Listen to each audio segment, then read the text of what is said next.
Oh, there it is. That's a better one. That's fun. All right, throw right behind me. Throw right where I just got that fish.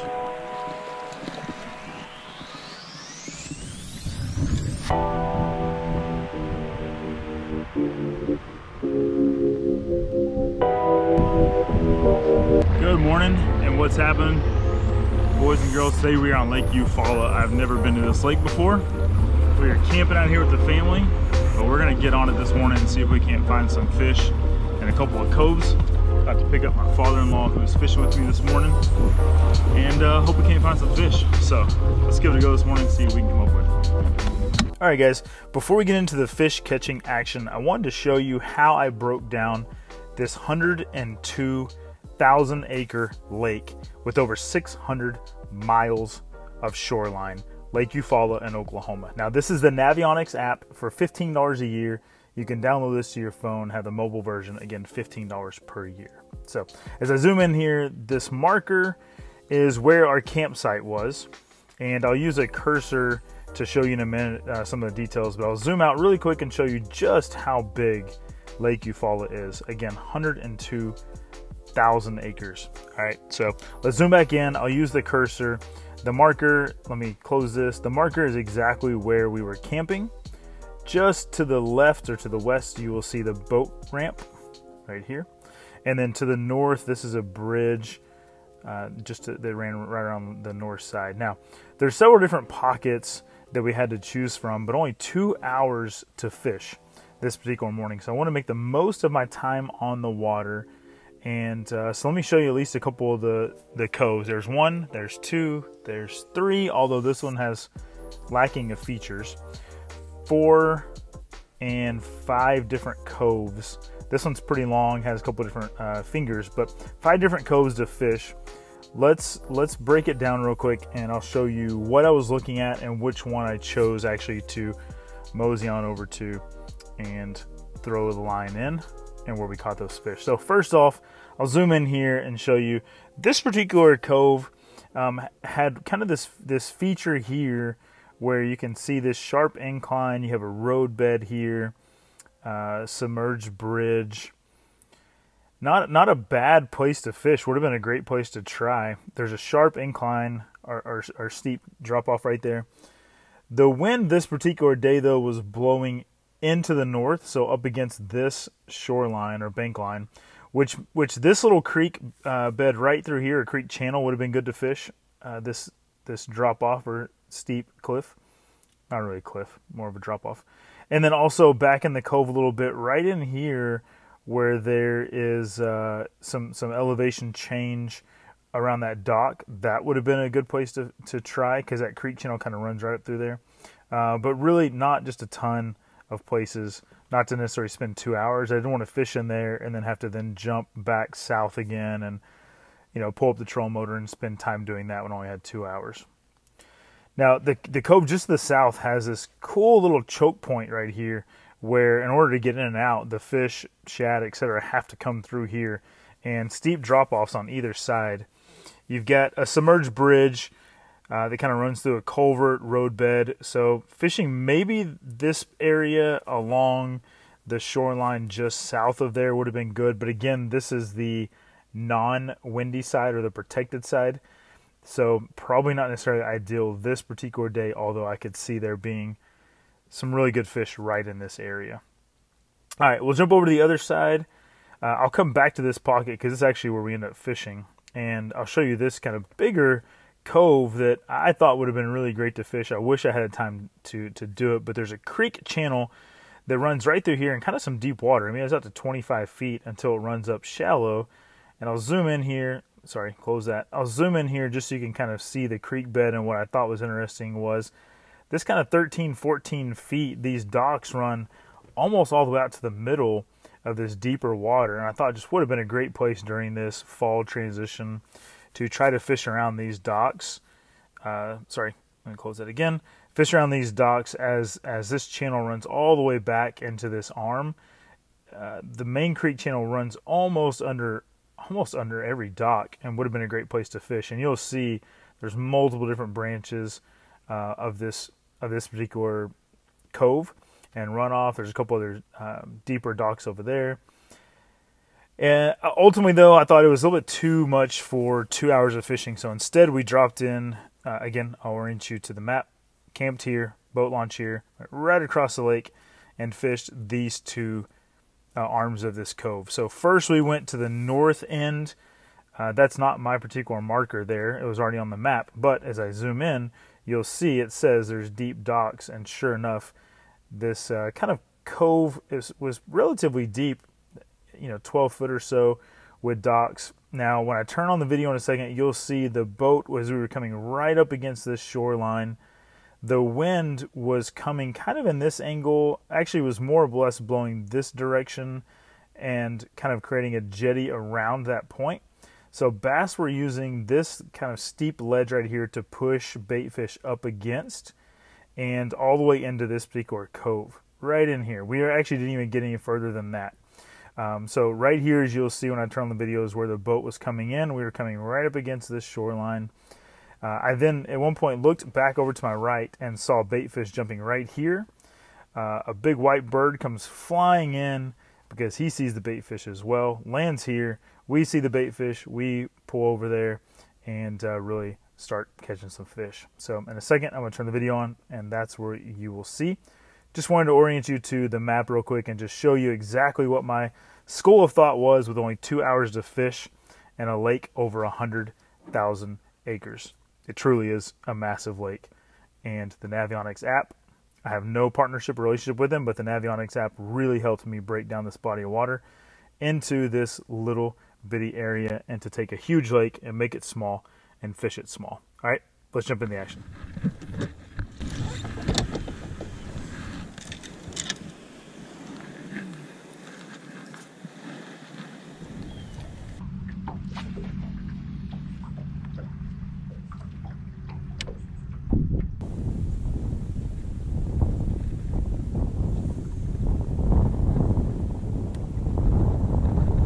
Making a quick move. There's balls of bait all right over here.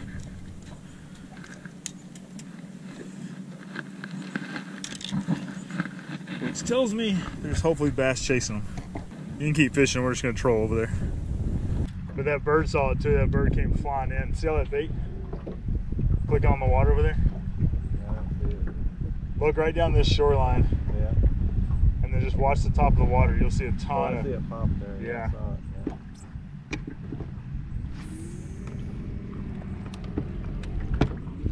Tons and tons of bait fish right here.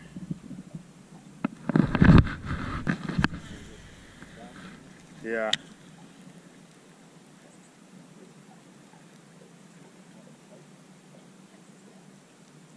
There's one.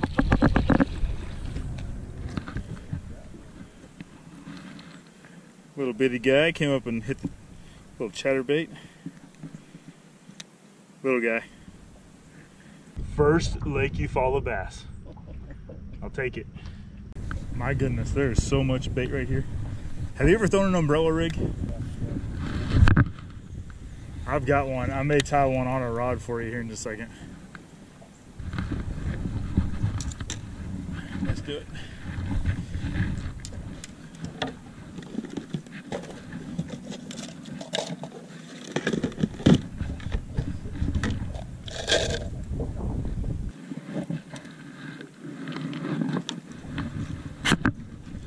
Kind of hold your rod tip up a little bit and just a steady retrieve.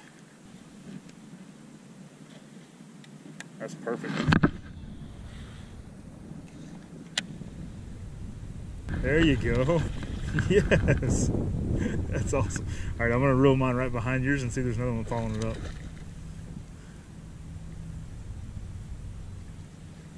Nice one. Just toss it over there for a second. Told you that was a good cast. That's a good one. Do that again. Throw it right towards that grass again. So this time of year, the bass are they're following those balls of bait. And obviously what you're throwing looks just like a ball of bait. Yeah, it's perfect. happen is those bass will kind of like corral them and push them right up against like a slope up in the water. And so like they almost use the water's surface as like a barrier, right? Because the bait fish can't get out of water, so they'll push them up against the surface and up against like a bank line. So when you see shad flickering like that, like you know that something's chasing them and corralling them. And normally, like when I reeled mine right behind yours, is normally because there'll be like 2 or 3 fish following that, and with me coming in behind you, just like a school of bait, you'll get multiple bites.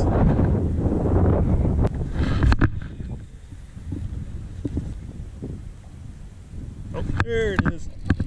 That's a better one. That's fun. All right, throw right behind me. Throw right where I just caught that fish.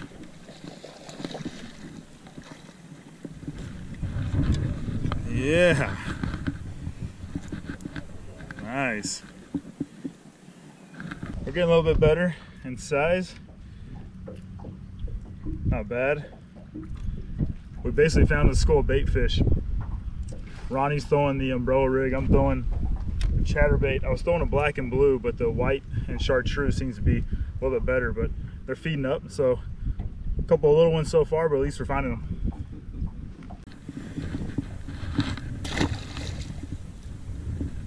Okay, so you got a little bit of grass kind of sticking off right here. You got this pushing kind of a, wind, a little bit of a cove. You can see right up there, there's more bait fish flickering, which means they're probably pushing them in a little bit more. But they've got like a perfect little corral right here in this cove to push these bait fish in.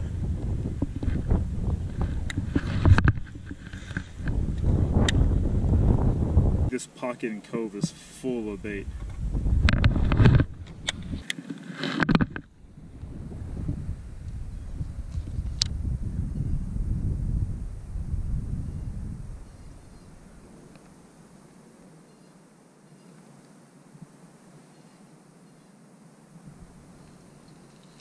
There's one. I was on a worm that time.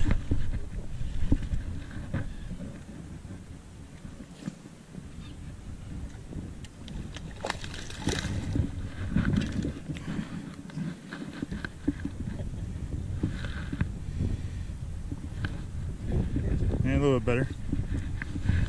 So that time we switched over to the deception worm on a little shaky head and caught that one.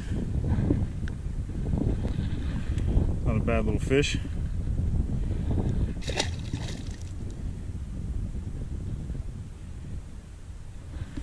Actually, first cast on that worm.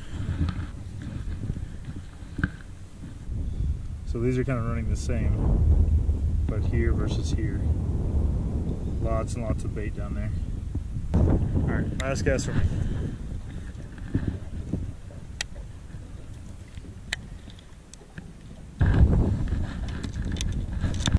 All right, guys, that's going to be a wrap on our fishing this morning. We spent about 2 hours on the water, maybe about 8:30, wrapped up about 10:45. So 2 hours and 15 minutes on the water this morning.